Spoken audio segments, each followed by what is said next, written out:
নমস্কার বন্ধুরা। তো আজকের দুপুরে আপনাদের জন্য কম সময়ে সুস্বাদু ঘরোয়া রেসিপি নিয়ে এসেছি, শঙ্কর মাছের ঝাল।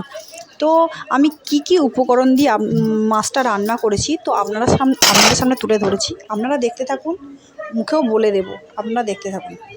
তো ফার্স্ট আমি কি করলাম, মাছটা ধুয়ে নেওয়ার জন্য ফার্স্টে আমি কড়াইতে জল দিলাম। এবার দেখছো গরম জলটা দিচ্ছি, আমি গরম জলটা হতে থাকে এদিকে। তো আপনাদের সামনে আমি কী করবো, পেঁয়াজটা আমি কাটতে থাকবো। এবার পেঁয়াজটা আমি হাতে কাটছি, এদিকে কাটতে কাটতে দেখুন পেঁয়াজটা আমি কেটে নিচ্ছি। কিন্তু পেঁয়াজটা কাটার পরে এদিকে কড়াই আমার গরম জল হচ্ছে, গরম জলটা হয়ে আসছে। এদিকে আমি কি করব, ওই মশলা আজকে আমি কী মশলা দিয়ে পেস্ট করে নিচ্ছি। আমি শিলে বাটি না, আপনারা চাইলে শিলেও বেটে নিতে পারেন, আমি মিক্সিতে করে নেবো। রসুন দেবো, আদা দেবো, গোটা গরম, আমরা তো আমি গুঁড়ো লঙ্কাটা আমরা কম খাই, কাঁচা লঙ্কাটা খাই। তো কাঁচা লঙ্কাও দেবো, গুঁড়ো লঙ্কা অল্প দেবো কালারের জন্য। তো কাঁচা লঙ্কা দেবো, ওর মধ্যে আমি টমেটোটাও পেস্ট করে নিচ্ছি। এবার ওর মধ্যে আমি এদিকে মশলার জোগাড়টা করছি। দেখুন এদিকে আমি গরম জলটা মাছের মধ্যে, খুব গরম দেবেন না, তো উষ্ণ গরম জল দেবেন। উষ্ণ গরম জলটা দেওয়ার পরে মাছটা দেখুন, মাছটা আমার গরম জল দিয়ে ধুয়ে নিলাম। এবার মাছটার মধ্যে আমি দেবো নুন, হলুদ, হালকা একটু লঙ্কা গুঁড়ো দিয়ে দেবো। দিয়ে মাছটাকে আমি নাড়বো, মাছটাকে আমি হাত দিয়ে ভালো করে নেড়ে নেবো। মাছটাকে যেন ওর সঙ্গে ভালো করে মাখানো হয় সেটা দেখবেন। এদিকে আমার কড়া গরম হয়ে গেছে, কড়ার মধ্যে তেল দিয়ে দিলাম। এবার কড়ার মধ্যে তেল দিলাম, তেলটা দেওয়ার পরে দেখুন আমার তেলও গরম হয়ে গেছে। এর মধ্যে আমি কী করব, মাছ দেবো। এবার মাছটা আমি দিচ্ছি। এবার খুব বেশি মাছ দেবো না, কেন আমি অল্প মাছই দেবো, অল্প মাছ। এবার কিন্তু খুব বেশি খুব কড়া করে ভাজবেন না, মাছটা শঙ্কর মাছ তো খুব কড়া ভাজার দরকার নেই, মোটামুটি ভাজা হবে, এপিট ওপিট করে ভাজবেন। ভাজার পর আমি ভাজা হয়ে গেলে নামিয়ে নিচ্ছি।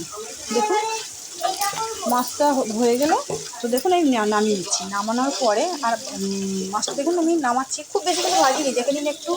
তো এর মধ্যে আমাকে আর বাদ বাকি যে মাছটা আছে ওটা আমি দিয়ে দেবো। এবার ওই মাছটা দিয়ে দেবো, দিয়ে দেওয়ার পরে এবার ওই মাছটা আমার হতে থাক, ততক্ষণ দিকে মশলাটা করতে থাকি।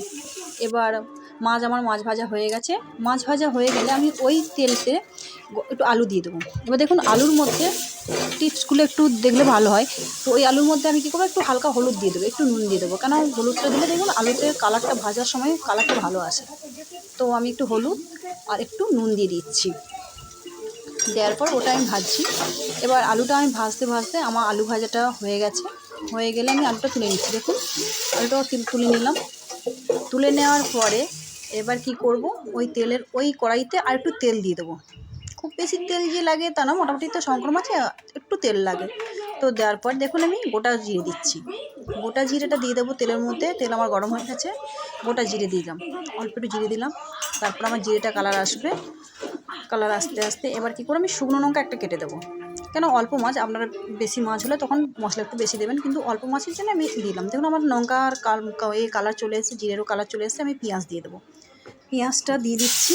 এবার পেঁয়াজটা দেওয়ার পরে দেখুন, পেঁয়াজটা দেওয়ার পরে না আমি কী করি, টিপসগুলো একটু দেখলে পেঁয়াজটা ভাজতে দেখবেন একটু কড়াইতে দেরি হয়, কিন্তু হালকা অল্প একটু নুন দিয়ে দেবেন, দেখবেন পেঁয়াজটা তাড়াতাড়ি হয়ে যায়। আমি একটু নুন দিয়ে দিলাম, পেঁয়াজটার কালারটা আসতে ওটাকে বেশিক্ষণ লাগে না। এবার দেখুন পেঁয়াজের আমার কালার দেখুন চলে এসেছে। এবার ওর মধ্যে কী করবো, আমি যে পেস্ট করে রেখেছিলাম মশলা, সব দিয়ে আদা রসুন দিয়ে, তো ওটাকে আমি কী করবো, দিয়ে দেবো কড়াইয়ের মধ্যে। হ্যাঁ, কড়াইয়ের মধ্যে দিয়ে দেবো। দেওয়ার পরে এবার কী করবো, কড়াইয়ের মধ্যে দিয়ে দিচ্ছি।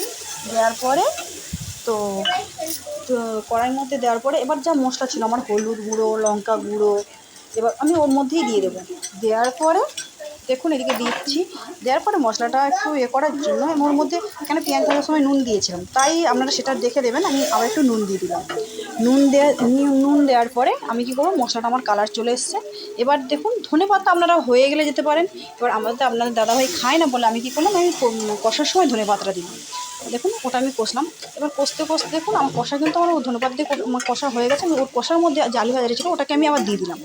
দেওয়ার পর ওটা হতে থাকবে। হয়ে গেলে দেখুন আমার কালার চলে এসছে, আলুর কালার, মশলার কালার দেখুন কালার চলে এসছে। এবার আপনারা কী করবেন, সেটা ঠান্ডা জল দেবে না, ঠান্ডা জল দিই না কেন, একটু গরম জলটা দিলে ভালো লাগে, টেস্ট লাগে। তো আমি দেখুন একদিকে গরম জল করে রেখেছিলাম, তো ওই গরম জলটা আমি কী করলাম মাছের মধ্যে দিয়ে দিলাম। দেওয়ার পরে আমি ঢাকা দিয়ে দেবো। এবার দেখুন আমার মানে আলুটা সেদ্ধ হয়ে গেছে। আমি কী করলাম, যে মাছ ছিল আমি মাছটা দিয়ে দিলাম ঝোলের মধ্যে। এবার ঝোলের মধ্যে দেওয়ার পরে মাছটা আমি একটু ঢাকা দিয়ে দেবো, মাছটা ফুটতে থাকবে। ফোটার পরে কী করব, ওটা ফুটছে, ফোটার পরে আমি কী করব, মাছ আমার হয়ে গেছে। এবার কী করব, গরম মশলা দেবো। গরম মশলা দিচ্ছি। গরম মশলা দেওয়ার পর না একটু হালকা ফোটাবেন। গরম মশলা দেওয়ার সঙ্গে সঙ্গে নামানোর দরকার নেই, একটু ফোটালে আমার ভালো লাগে। তো আপনারা এইভাবে দেখতে পারেন। তো একটু ফোটাবেন। ফোটানোর পরে দেখুন আমার মাছের ঝোল দেখুন প্রায় হয়ে গেছে।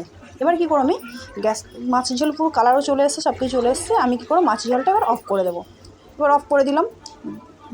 আমার মাছের ঝোলটা রেডি। এবার কী করব, আপনাদের সামনে আমি খেয়ে দেখাচ্ছি। দেখুন, তো আমি রান্না করেছি, তো আমার তো ভালো লেগেছে। তো দেখুন খেয়ে আমি খাচ্ছি, তো খেতে দেখে আমার তো খাওয়াটা তো ভালো লাগছে। তো আপনাদের যদি ভালো লাগে আপনারা এইভাবে রান্না করতে পারেন।